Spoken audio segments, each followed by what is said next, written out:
Entonces, nosotros somos el grupo número 3. El grupo está compuesto por Mauricio, Wilmer. perdóname, antes de que empieces, ¿puedes intentar acercar tu micrófono o hablar un poquito más fuerte? Es que te escuchamos siempre un poquito lejos, Mauricio. Ok, hola, ¿me escuchan? Ok, un poquito mejor. Listo, dale.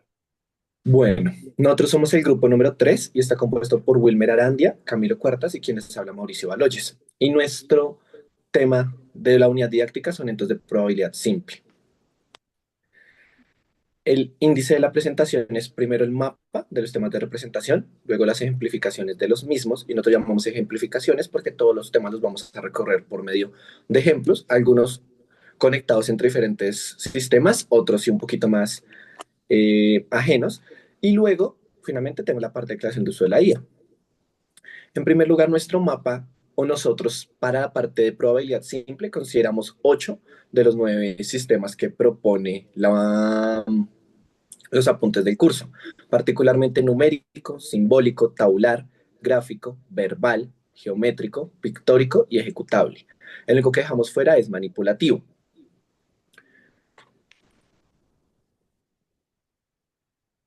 En el caso de representación simbólica y representación numérica, nosotros, por ejemplo, tenemos la parte de espacio muestral. El espacio muestral lo podemos representar de forma simbólica mediante conjuntos por comprensión. En este caso, nosotros tenemos un ejemplo que dice que el resultado de todos los posibles resultados de lanzar un dado es el espacio muestral compuesto del 1 al 6, o también tenemos su representación por comprensión.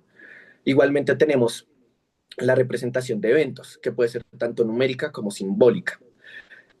Por ejemplo, tenemos el evento de obtener un número par. En el caso de una representación conjuntista, en este caso nosotros la interpretamos como numérica como n tuplas ordenadas. Nosotros tenemos A es igual 2, 4 y 6. Por otro lado, tenemos, por ejemplo, la aplicación de la regla de Laplace, en donde la probabilidad del evento consiste en el número de casos favorables partido el número de casos posibles. Esta puede ser una representación numérica si uno considera el resultado de la cuenta, o una representación simbólica si uno considera la operación directamente. ¿La operación de qué? De partir el número de casos favorables respecto al número de casos posibles. Y acá nosotros vemos que el resultado vendría a ser 3 sextos, o lo mismo que hacer un medio, porque seguimos trabajando con el ejemplo de obtener un número par al haber lanzado un dado, pero algunas representaciones equivalentes, que en este caso vienen a ser de tipo numérico, viene a ser razón, que viene a ser un medio decimal, que viene a ser 0,5, o el porcentaje, que viene a ser la probabilidad del 50%. Tenemos la representación verbal y numérica. Aquí, por ejemplo, nosotros estamos hablando de la escala de probabilidad. En la representación verbal, que nosotros la llamamos escala cualitativa, tenemos categorías como imposible, casi imposible, poco probable, equiprobable, probable, muy probable o seguro. Mientras que en una escala numérica nosotros tenemos son intervalos de donde comienza a considerarse hasta donde finaliza dicha consideración. Por ejemplo, imposible es solamente el 0 y seguro es el 1, mientras que, por ejemplo, poco probable es el intervalo abierto que va de 0,25 a 0,5. Y así sucesivamente para cada una de las diferencias cualitativas. Entonces acá, por ejemplo, vemos una transformación entre una escala cualitativa, que viene a ser una representación verbal, y una escala numérica, que viene a ser una representación numérica.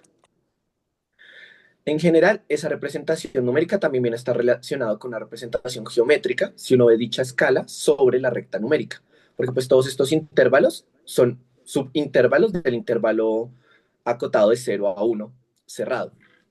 Entonces, de la misma forma que nosotros podemos hacer la transformación verbal a numérica, nosotros toda esta representación numérica la estamos considerando como intervalos sobre la recta numérica, de ahí que podamos tener una representación geométrica.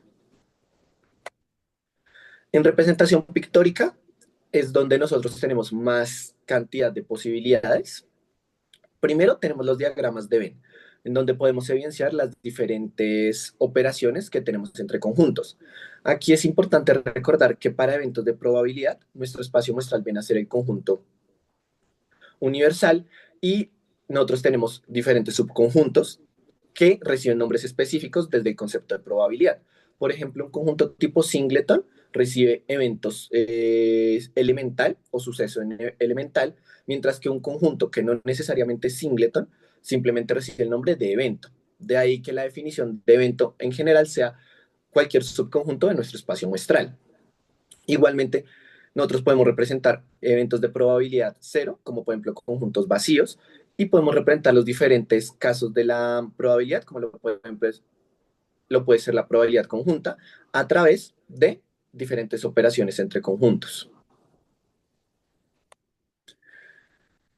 Aquí, por ejemplo, traemos a colación otro ejemplo, en este caso del experimento aleatorio, y tenemos dos opciones. La primera es, se lanza una moneda con resultados cara o sello y un dado con resultados del 1 al 6.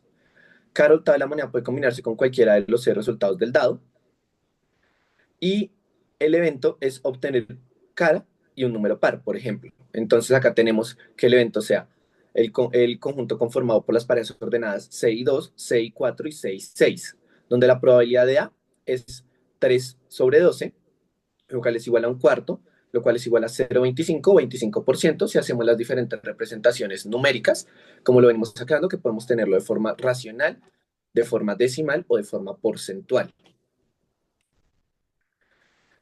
Dado, por ejemplo, diferentes experimentos aleatorios, podemos tener la representación pictórica y tabular.